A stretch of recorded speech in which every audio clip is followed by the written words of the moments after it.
Selamat datang di channel Saham Cuan. Video analisa fundamental ini dibuat berdasarkan permintaan dari para subscriber yang ingin mengenal lebih dalam PT Cipta Perdana Lancar Tbk dengan kode saham PART. Sebelum kita mulai, perlu saya ingatkan bahwa video ini sepenuhnya untuk edukasi, bukan ajakan untuk membeli atau menjual saham. Semua keputusan investasi ada di tangan Anda. Saya harap video ini bisa memperkaya wawasan teman-teman tentang fundamental perusahaan, khususnya di sektor manufaktur komponen otomotif.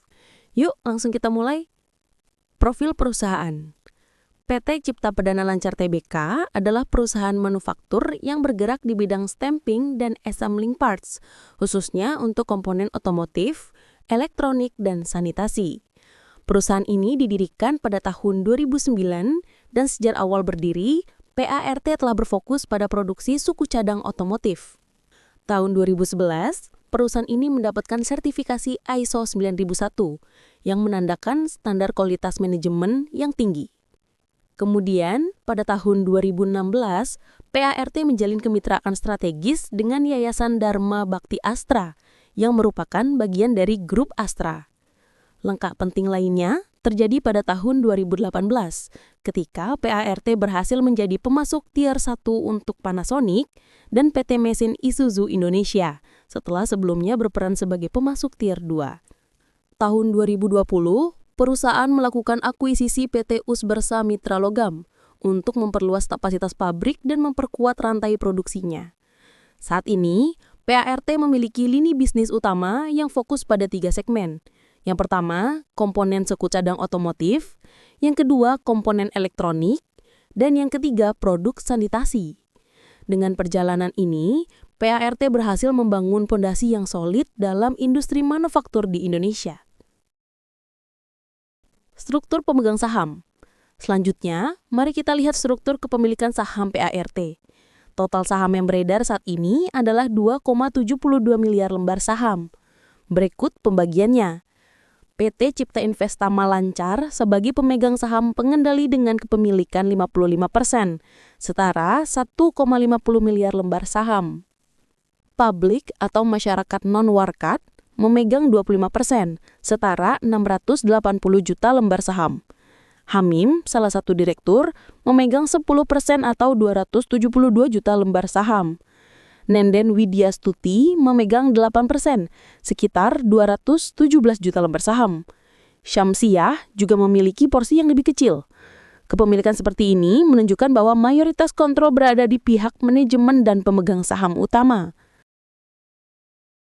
Laporan laba rugi. Selanjutnya, kita akan membahas kinerja keuangan PART dari sisi laba rugi. Dalam periode TTM atau trailing 12 months, pendapatan perusahaan mencapai 272 miliar rupiah. Laba kotor berada di 61 miliar rupiah, sehingga gross profit margin tercatat di 15,88%. Ini menunjukkan bahwa setiap 100 rupiah penjualan, perusahaan menghasilkan 15,88 rupiah laba kotor. EBITDA tercatat 46 miliar rupiah sebagai indikasi arus kas operasional sebelum depresiasi dan amortisasi. Laba bersih perusahaan sebesar 24 miliar rupiah, dengan net profit margin sebesar 4,58%. Kalau kita lihat lebih dalam lagi, net profit margin ini masih relatif tipis, yang menandakan persaingan ketat dalam industri dan tingginya biaya produksi. Namun, yang menarik adalah pertumbuhan laba bersih perusahaan yang naik signifikan 130,43% year on year meskipun pendapatan justru turun 8,99%. Artinya, PART berhasil meningkatkan efisiensi biaya yang tercermin juga dari kenaikan gross profit sebesar 30,60% year on year. Neraca keuangan. Mari kita masukkan neraca keuangan PART untuk melihat kesehatan finansial perusahaan. Total aset perusahaan saat ini mencapai 303 miliar rupiah. Komposisinya terbagi menjadi kas hanya 1 miliar, menunjukkan likuiditas kas yang sangat tipis. Modal kerja working capital sebesar 38 miliar rupiah, masih positif yang berarti perusahaan mampu membiayai operasional jangka pendeknya. Dari sisi kewajiban, total liabilitas sebesar 143 miliar rupiah. Total ekuitas sebesar 160 miliar rupiah dengan debt to equity ratio di level 0,72. Ini menandakan struktur modal yang cukup sehat karena hutang masih di bawah ekuitas. Jika kita rinci, hutang jangka panjang 92 miliar rupiah, hutang jangka pendek 24 miliar rupiah, total hutang 116 miliar rupiah. Dengan total aset 303 miliar rupiah, rasio hutang terhadap aset berada di 0,38. Artinya, 38% aset perusahaan dibiayai oleh hutang, sisanya dari ekuitas. Arus kas. Dari laporan arus kas, kita dapat melihat kas dari operasi sebesar 9 miliar rupiah, menunjukkan perusahaan masih menghasilkan kas dari kegiatan inti. Kas dari investasi negatif 66 miliar rupiah, yang menunjukkan adanya belanja modal capex besar untuk ekspansi. Kas dari pendanaan positif 57 miliar rupiah, kemungkinan berasal dari tambahan hutang atau suntikan modal. Namun, yang perlu dicermati adalah free cash flow yang negatif 50 miliar rupiah. Artinya, setelah dikurangi belanja modal, perusahaan belum mampu menghasilkan kas bersih yang positif.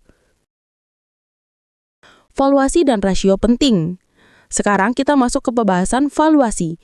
Yang pertama, price to earning ratio atau PIR. PIR TTM, PART adalah 13,08. Jika dibandingkan dengan median IHSG yang 8,94, sampai HRT relatif sedikit premium. P per BV, PBV saat ini 1,92. Artinya, harga saham hampir 2 kali nilai bukunya. P per S. P per S berada di 1,13, menunjukkan valuasi yang wajar untuk sektor manufaktur.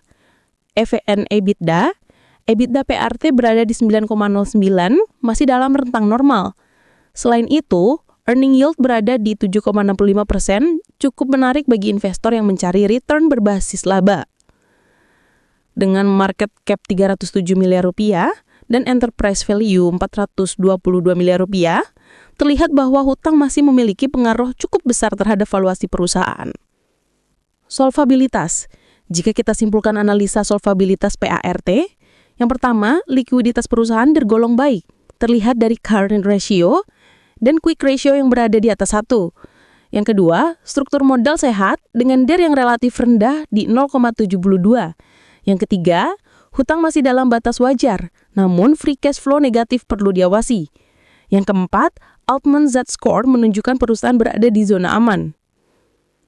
Secara keseluruhan, PART memiliki fundamental keuangan yang solid untuk menghadapi kewajiban jangka pendek maupun jangka panjang, asalkan perusahaan mampu meningkatkan pertumbuhan pendapatan dan memperbaiki arus kas ke depan. Dividen. PT Cipta Perdana Lancar Tbk juga rutin membagikan dividen kepada pemegang saham. Tahun 2024, dividen yang dibagikan adalah Rp1,71 per saham. Dengan harga saham saat ini, dividen yield tercatat di 1,51%.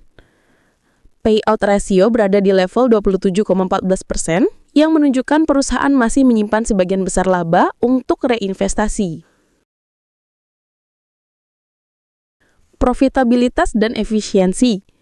Dari sisi profitabilitas, ROE atau Return on Equity berada di 14,67%, menunjukkan tingkat pengembalian modal yang cukup baik.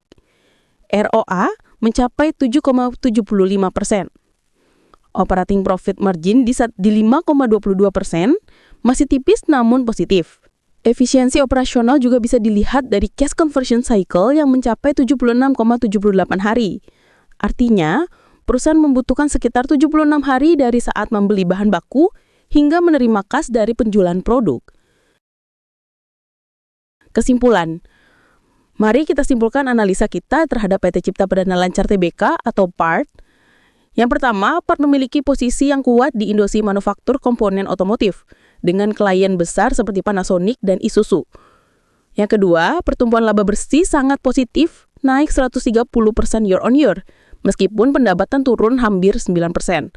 Yang ketiga, struktur modal sehat dengan DER yang relatif rendah di 0,72, menunjukkan perusahaan tidak terlalu bergantung pada hutang. Dan yang keempat, tantangan terbesar adalah likuiditas kas yang tipis dan free cash flow negatif akibat ekspansi besar-besaran. Yang kelima, dari sisi valuasi, PIR di 13,08 masih sedikit premium dibanding rata-rata IHSG. Dan yang terakhir, dividen yang dibagikan stabil, namun yield masih tergolong kecil di 1,51%. Kesimpulannya, PRT adalah saham manufaktur dengan prospek jangka panjang yang menarik, terutama jika perusahaan berhasil meningkatkan penjualan dan memperbaiki arus kas. Demikian analisa fundamental lengkap PT Cipta Perdana Lancar Tbk dengan kode saham PART.